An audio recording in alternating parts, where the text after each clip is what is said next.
Aujourd'hui, nous allons expliquer comment calculer la différence de deux ou de plusieurs vecteurs.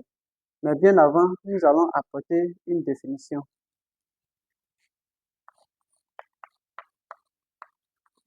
A, B et C sont des points du plan.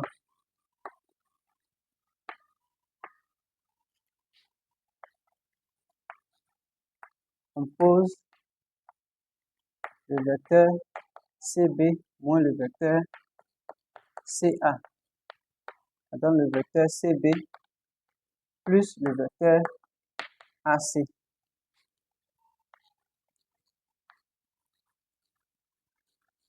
On appelle différence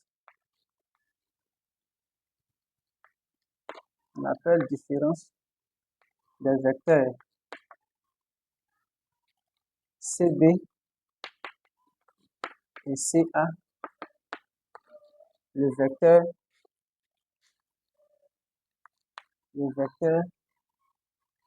CB moins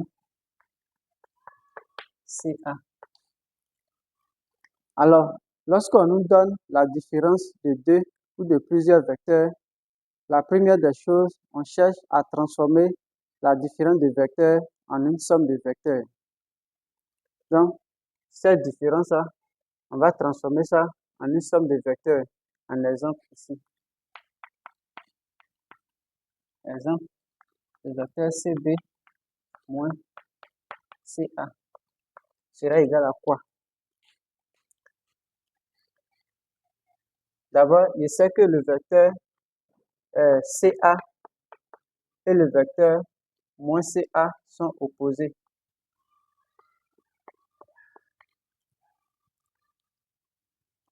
Et que le vecteur CA part du point C vers le point A, alors que le vecteur moins CA part du point A vers le point C. Donc, au lieu d'écrire le vecteur moins CA, je peux tout simplement écrire le vecteur AC, puisqu'on part du point A vers le point C. Donc, je remplace le vecteur moins CA là par le vecteur AC. Donc, ce qui va me donner ici le vecteur CB plus le vecteur AC. Donc, voici comment on passe de différence en somme. Ou encore, on peut prendre le vecteur, on a le vecteur moins CA. Le vecteur moins CA, ce qu'il va faire, il va changer la position d'une des deux lettres. En changeant la position d'une des deux lettres, le signe de ce vecteur-là va changer. Donc ici, il va changer la position d'une des deux lettres. Ça va faire apparaître un autre signe moins. Donc, il va avoir un signe moins ici devant le vecteur AC. Donc, en faisant le produit des signes, moins fois moins, j'obtiens plus. Donc, ça fait plus le vecteur AC. Or, on sait que plus AC, ça donne directement le vecteur AC.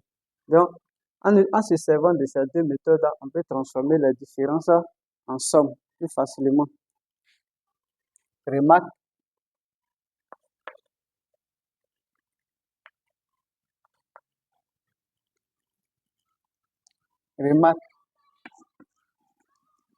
pour simplifier,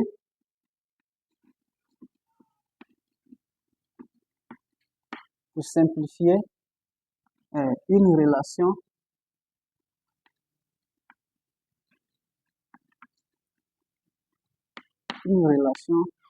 vectorielle. Une relation vectorielle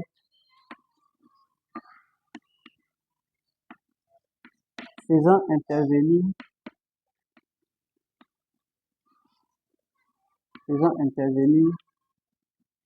une différence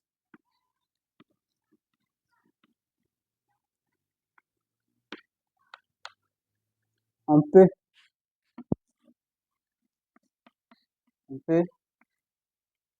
premier point transformer la différence transformer la différence des vecteurs,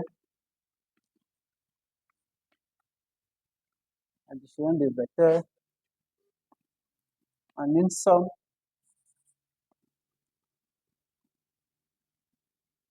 Une somme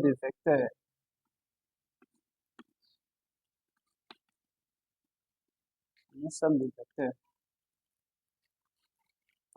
Deuxième point, on peut utiliser la relation de Charles. La relation de Charles. Exemple,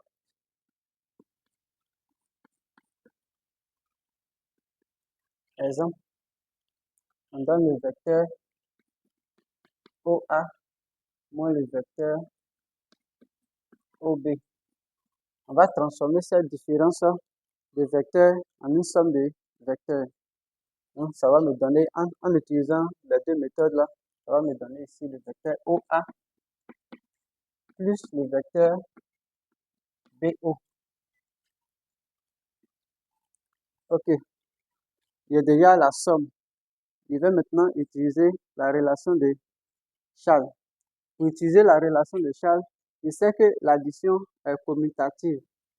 Ce qui veut dire que je peux écrire le vecteur BO avant le vecteur OA. Donc, j'écris le vecteur BO plus le vecteur OA. Ok. Arrivé à cette étape, je peux maintenant utiliser la relation de Charles. Donc, selon la relation de Charles, lorsque nous sommes dans une somme de vecteurs et que les deux points qui sont proches du signe là sont identiques, alors on peut obtenir un seul vecteur qui sera, dans notre cas ici, le vecteur BA. Donc, on obtient le vecteur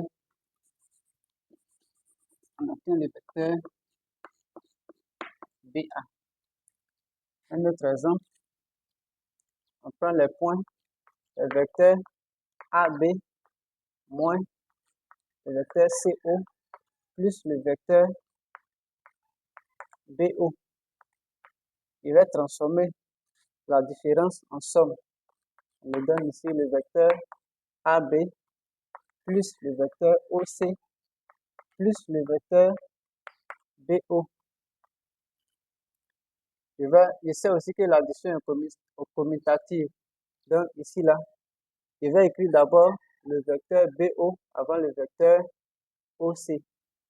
Donc j'écris le vecteur AB plus le vecteur BO plus le vecteur OC pour faire apparaître la relation de Charles. Donc ici, le même vecteur AB plus le vecteur ici, les deux points là vont sauter. Donc ça va me donner le vecteur BC. Donc ici le vecteur BC. Arrivé à ce niveau aussi, les deux points qui sont proches du signe sont aussi identiques. Donc ça me donne un autre vecteur, finalement, le vecteur AC.